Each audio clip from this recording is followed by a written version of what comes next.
The New York Times reports that Donald Trump, with the Russians in his office last week, called James Comey a nut job and saying that firing the FBI director relieved great pressure.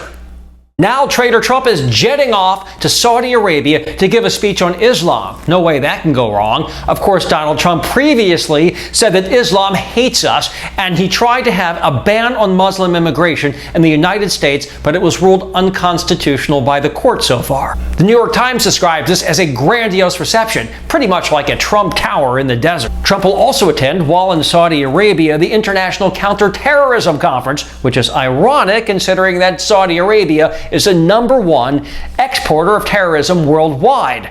Many people forget, including Donald Trump, that 15 of the 19 hijackers on 9/11 were from Saudi Arabia, and in fact, the chief financier and the mastermind behind the 9/11 attacks, Osama bin Laden, was also from Saudi Arabia. Today, most international terrorism, from Pakistan to Afghanistan to Kosovo to Western Europe and even right here in the United States, is financed by Saudi Arabia, that puts millions of dollars into their hateful madrasas and some of the books that are written, and also some really nasty websites that target people who are infidels.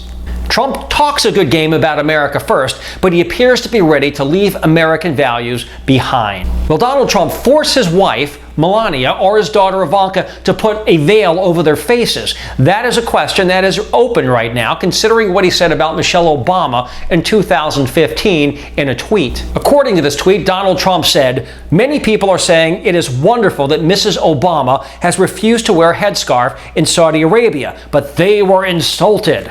We have enough enemies."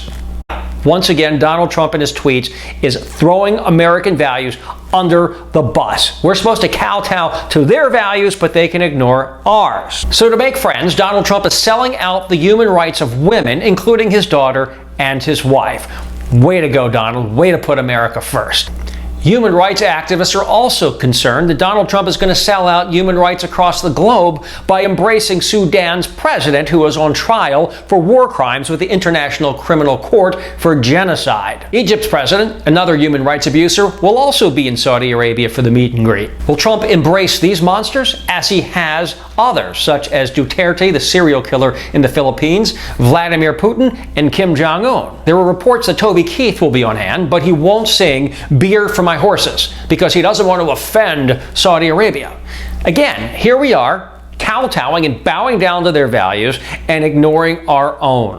This is absolutely shameful. We should defend our rights and our values and stop the oppression of people worldwide. That is what Donald Trump should do in Saudi Arabia. He should speak up for us instead of bowing down just to be liked by the Saudis. Most important of all, Donald Trump is going to go overseas and hope to distract us with new gaffes from what is happening at home.